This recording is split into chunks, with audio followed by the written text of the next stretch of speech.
Hey guys, welcome to the Daily Athlete. This is episode number 28.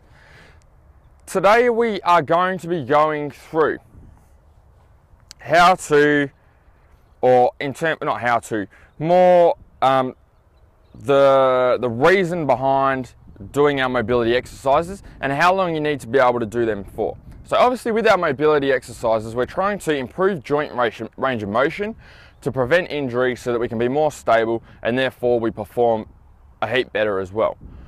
What we want to make sure is that we're actually applying all this movement stuff to our training. So once we've improved our level of range of motion, we've been doing particular stretches, particular exercises to help improve our range, we want to make sure that we're always backing those mobility exercises up with movement exercises or training, which is going to allow us to use that range of motion. Okay, pretty much what that means is then once we get our range of motion or flexibility to a certain level, we can then to a degree leave that exercise alone and not worry about it because the movement's actually using that extra range.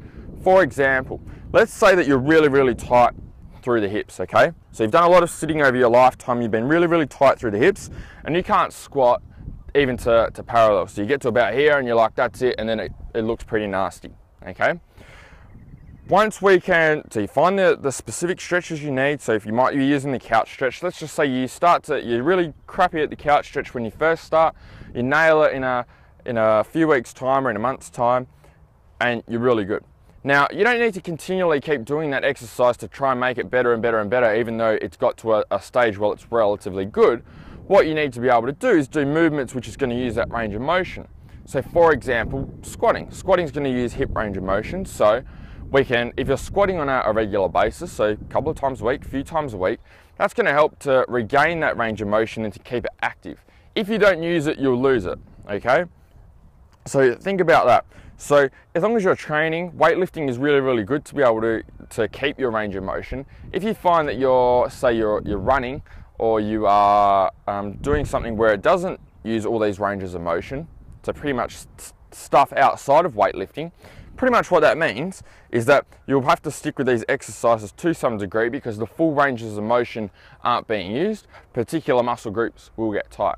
You should always have a set of exercises which you go to on a daily basis, which might be routine, which help to undo some of the damage from during the day. So if you sit at work for 8, 10, 12 hours a day, you want to make sure that you have a specific set of exercises set out for you at the end of the day before you train, so that you can undo all of the damage, all of the stuff that has happened to you that has tightened up during the day.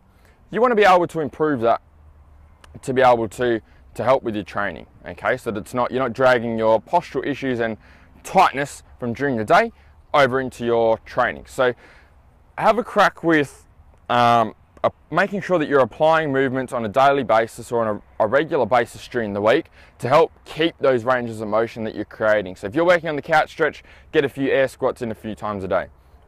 If you're working on shoulder range, do a little bit of pressing overhead with a PVC pipe to help you keep that range of motion and to help keep you moving without always necessarily jumping straight to a particular exercise. So give that a crack this week and see how you go.